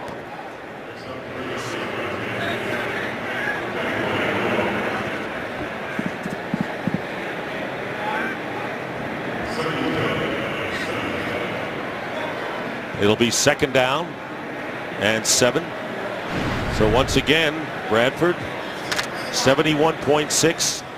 Breeze has had the best, and he's going to go out as a wide receiver now, and a direct snap for McKinnon coming up. There is Bradford is the receiver, and here is McKinnon with the keeper. McKinnon scores for the Vikings, his second touchdown. Well, if Sam Bradford wanted to keep up his completion percentage, that's definitely the way to do it, to go out and line up as a wide receiver. Won't hurt him. 10-yard run, and the Vikings score again. Read option. He's going to read the defensive end. He sees that he plays down inside. He sees over the top. You see another player right here. Amos come down inside. He sees the clear lane outside, and Adam Thielen with a nice block and another touchdown. And once again, what did we talk about to start this game? Pat Shurmur calling a good football game, and as interim offensive coordinator, he is proving that he deserves the right to come back, not just because of his comfort and his background with Sam Bradford, but the way he's been able to do it this year. Forbat adding the extra point, and here's the touchdown. And make no mistake about it, Pat Shurmur into your wallet. Back here in Minneapolis, where the Vikings have matched the most points they have scored in a game with 31. They had 31 against the Texans back in October in a 31-13 victory. Deontay Thompson will run it out from 5 yards in the end zone. And Thompson is tackled by Jaron Kearse, special teams. We'll be back here in Minneapolis with the Vikings up 31-10. And of course for Mike Zimmer, win will get them to 500, and they're up big. And Pat Shurmur, who's the interim offensive coordinator, Norv Turner suddenly resigned in the 9th week, and so Shurmur took over. And they're different coordinators, really. They didn't always have the same ideas in mind, and now it's Shurmur's job to win, to keep the job, and that's going to be an issue. I know, David, this is going to be one of the big decisions that the Vikings have to make. A first down, and Barkley's pass is going to be caught, and a first down to Daniel Brown, the tight end. And that is a big deal, that right in front of that title, interim, because that means it's not guaranteed. And when you think about Sam Bradford, throughout his career, he's had 7 different offensive coordinators, and actually this season alone, he had 3. Starting in Philadelphia, Frank Wright under Doug Peterson, and then you look this year, Norv Turner, and then Norv Turner resigning, and Pat Shurmur taking over. So for Sam Bradford to have that much experience and that ability to come in, learn this offense, and play at a high level. Howard will have another first down, but a flag is down at the 40-yard line. So this time they're using Jordan Howard as a receiver. And here's Terry McCauley with the ruling. There are 2 fouls on the play. Holding, defense number 90. Pass interference, offense number 85. The penalty's offset. First down. So Daniel Brown and Toby Johnson on the calls. Kurt Menefee with the game break. Kurt. But with a win, the New England Patriots wrap up the #1 seed in the AFC. Big block here, watch, by Michael Floyd. Springs Julian Edelman for the longest reception for a touchdown of his career. 77 yards. Patriots on their way, up 27-14 in Miami. Vic and David. All right, Kurt, to the delight of Robert Kraft and his family. 1st and 10. Matt Barkley fakes once, completes it to the tight end Brown. And Brown is tackled by Captain Munnerlyn after a gain of 6 yards. So the 2 different offensive philosophies of what they had before with Turner and what this guy wants to do, Pat Shurmur. You saw a lot more of the 3, 5, 7-step drops in Norv Turner's system, more of a drop back, but West Coast under Pat Shurmur. He knows that Sam Bradford is at his best when he's getting the ball out quick, and that's when he's at his best and most accurate as a quarterback. 2nd down and 4. And the handoff is to Howard, trying to go outside, breaks the tackle. It's not easy to bring down, may get about half a yard. Watch every 2017 NFL playoff game in HD, all data free on NFL Mobile. So David, when's the running game come into play as far as the Vikings are concerned? They haven't had it at all. They really haven't, and this is the least amount of rushing yards per game they've had in the franchise history. And a lot of it goes back to leaning on Adrian Peterson. They thought that he would be healthy this season to help this offense and lean on him running first. Right now they're trying to get the defense to get the ball back on 3rd down and 3. That's if the Bears don't go for it on 4th down if they fail here. 3rd and 3. Barkley stepping up, and Barkley goes down. I think they're going to rule it down by contact, but they haven't done that yet. It's a loose ball. No signal is given, and it's going to be run in by Everson Griffin for the touchdown. And you know they're going to take a look at this one, because I'm not sure whether Barkley had his knee down before the ball left, but you got to play on. No, it came out. That is a fumble. It came out. It was Joseph who forced it. You've been talking about him all day, and Griffin who did the rest. And a great job by the Vikings finishing the play. There was no whistle. You see all the Bears standing up, standing around, nobody going after the football. But Everson Griffin having alertness to go pick it up and scoop and score. So they review the turnover, and question is, will it be the 5th one of the game by the Bears? You'll hear the roar go up. If it goes for the Vikings.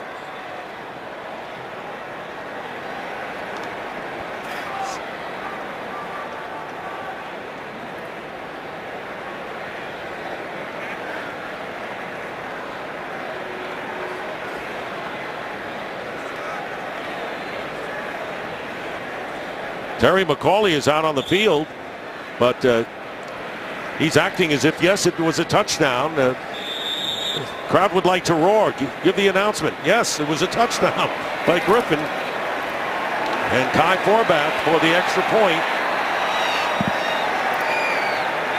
Comes a 20-yard fumble recovery and touchdown, and Forbath adds the extra point. Kind of anticlimactic. You wanted to hear the roar, but the Vikings will take it.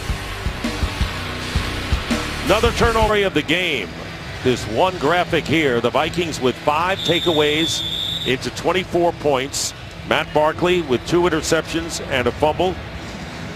And it's a 38-10 lead with just under 10 minutes to go in the season for the Vikings and the Bears. Deontay Thompson on the return from the end zone for Chicago, runs into a wall and is stopped shy of the 20-yard line. That was Stephen Weatherly on the special teams tackle. We saw this in bits and pieces when we were reviewing it, but this is the full play. See nowhere to go. Good coverage by the Vikings. Linval Joseph able to get that ball out late. Sure enough, Anthony Barr enough to hit it through, and Vikings finishing the football play. There was no whistle, and they finished that play. That's what you're coached to do. And so frustration. This has been a rough ending to Matt Barkley's season, and David Fales has come in now to relieve him at quarterback. So Fales becomes the 4th quarterback for the Bears this year, and the handoff is to Jeremy Langford for a couple of yards. Fales in his 2nd year from San Jose State. Remember, the Bears didn't even have Matt Barkley on their roster. They signed him to a practice squad deal. First week of September, they had a guy named Connor Sharp, who was injured in the 3rd preseason game. And we know about Jay Cutler and Brian Hoyer. No need to say the Bears need a quarterback. Fales completes the pass to Cam Meredith, and that will be a first down out to the 34 with Harrison Smith defending.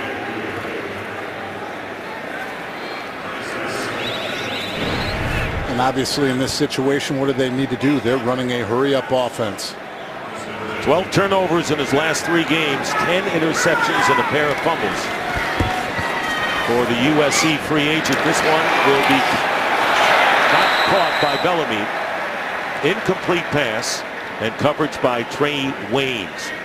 Well, Wednesday night on FS1, it's a huge college hoops Big East showdown. Josh Hart leads defending national champion and #1 ranked Villanova against number 13 Butler. The action tips off Wednesday at 6:30 Eastern on FS1. And a huge win by the Wildcats on the road at Creighton yesterday, the number 10 team. Love watching Chris Jenkins play basketball.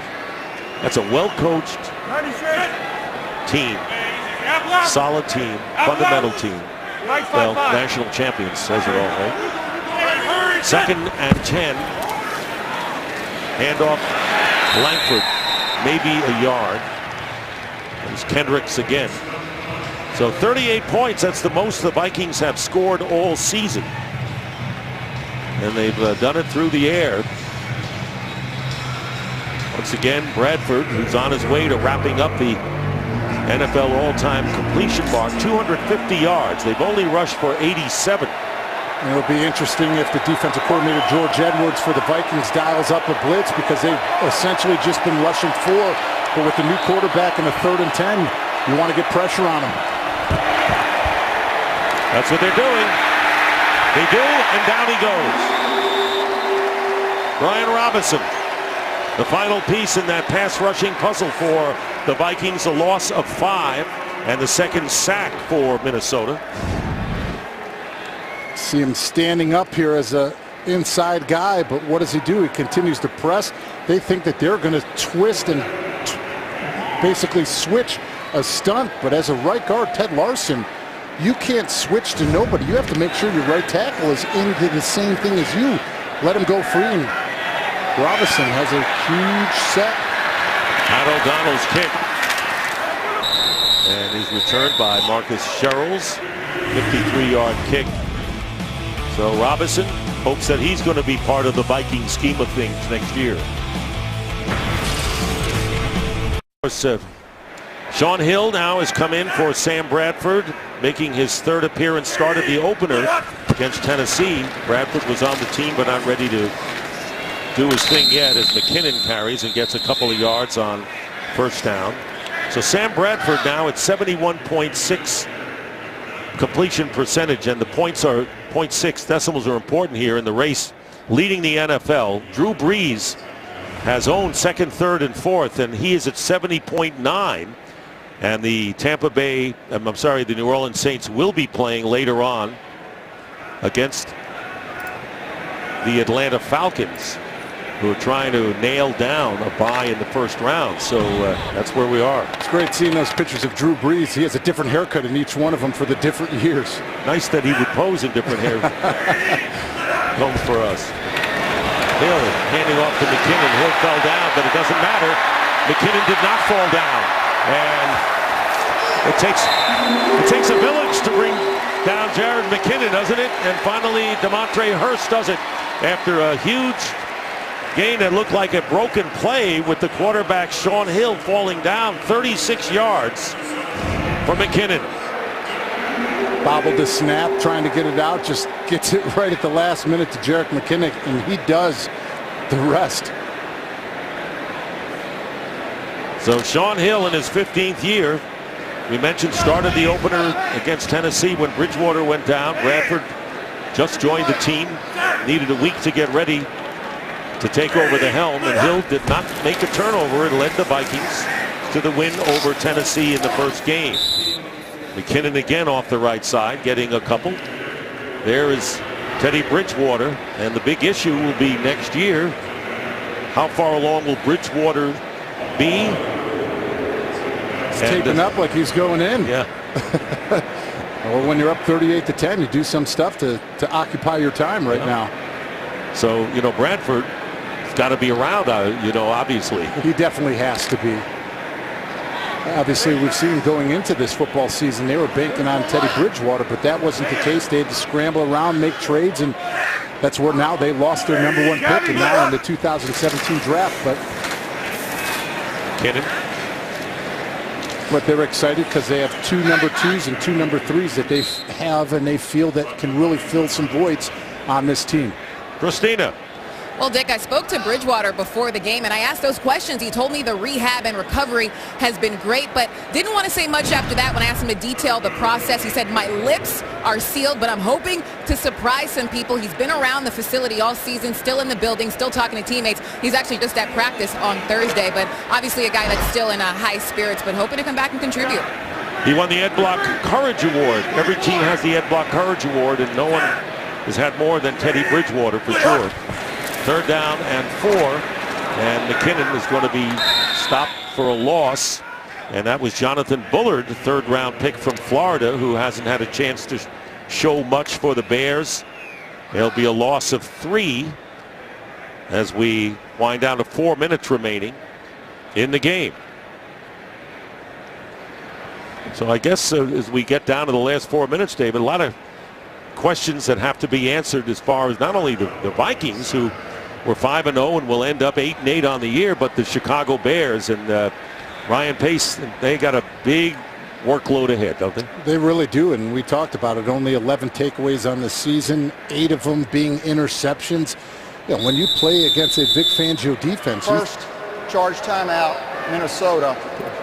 When you play up against a Vic Fangio defense, you think that you're going to be going up an aggressive team that swarm to the football and have takeaways that stem from the back end and their secondary, because of all the injuries, because of all the different combinations that they've had to go with. They have been unable to do that. Well, number one priority for, the Bears has to be the quarterback. And I'm sure Matt Barkley is going to be there to compete, but they have to go find a quarterback, and there are a lot of people they could get, or you find one in the draft. They could be drafting, a third. And that is definitely where they're going to go first. They need to have that centerpiece of their offense to direct and control things, and they're excited that they have up front a rookie who just started now his 16th game of the season, Cody Whitehair. Well, they have some pieces, so the Bears have something to build on, but the fans in Chicago been waiting a long time to see results, and there's always pressure when you're in a city like that to get the job done and get it done as soon as possible.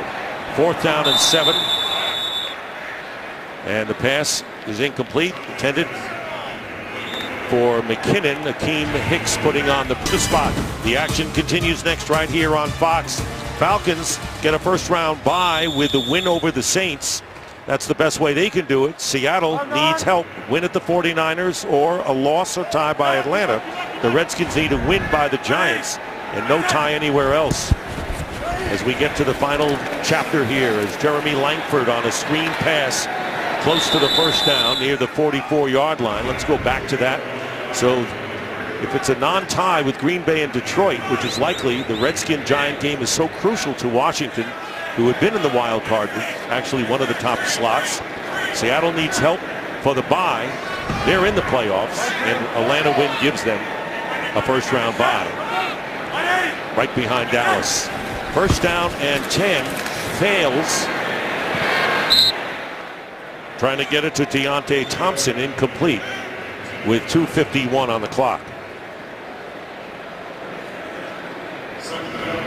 The way the NFC is looking right now, Dallas has been supreme all year long, but the others are so bunched together as far as record that nothing really would surprise me. What about you, David? What do you think?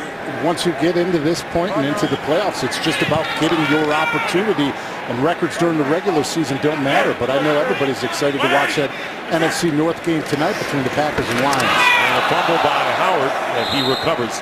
Well, you were in a position when the Giants just barely made the playoffs. Ended up pretty well. Yeah, in 2007, got in as a wild card and were able to run the table, and that was a season that we had 11 wins on the road. We were the road warriors that year. So, like I said, it's just about getting your opportunity and playing your best football at the end of the season. You have any sleeper? Everyone thinks Dallas is the favorite. Is there someone that you like lurking in the NFC?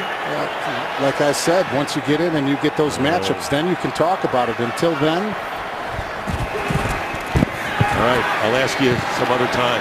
Pass is incomplete, intended for Cam Meredith.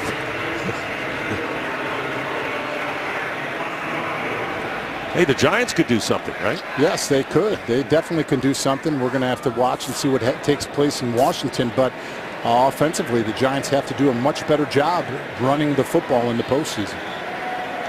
And isn't that the name of the game for all of these teams, really, when you get to that stage? It really is. You have to be able to control the time of possession, and you are the one who dictate the tempo of a football game so you're not one-dimensional. Pat O'Donnell kicking, and Marcus Sherrills with the fair catch inside the 15. 2-minute warning right here. This is the 2-minute warning. 2-minute warning as Sean Hill gets set to come out for the final offensive series, perhaps, for the Minnesota Vikings in 2016 season. Back here in Minneapolis, we've had our 2-minute warning, And just a matter of time. Well, it's our time to thank our traveling crew for their efforts all season. Elisa Arden, Bob Charlap, Keith Dornellis, Tommy Skinner, Brent Cohen, Terry Swan, Alex Stevepak, Reggie Thompson.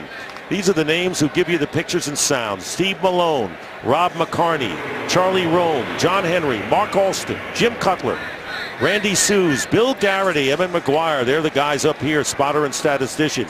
Chris Adams-Wall, and a special thanks to audio mixer Mark Butler, a special guy indeed. Our technical producer, Marvin Kale, and our technical director is Gabe Bell. The broadcast associate is Jason Hurd, and our associate director is Craig DeVasker. Our director, Wayne Wilson, and our producer, P.T. Navarro. Been around a long time, guys. Pleasure to be with a great crew. And thanks to you, David Deal. Thank you, Mr. Stockton, and looking forward to watch this games later today in this postseason, to say the least. Final minute, and here are the Vikings saluting the crowd. They're going to finish 8-8. Disappointment after being eliminated last week, I should say, but the fans giving them a standing ovation. These are great fans here in the upper Midwest. You see Kyle Rudolph hugging Chad Greenway, the longtime linebacker, who may be retiring after this season. Good chance. Greenway has been terrific. Today, Rudolph had 11 catches, 117 yards. Great game for him. Howard, in a losing cause, had 135 yards on the ground. Bradford may win the all-time completion mark, as the Vikings beat the Bears 38-10. The Bears finish with the worst record in their franchise history since they've gone to 16 games. So for David Deal and Christina Pink, this is Dick Stockton saying so long from Minneapolis.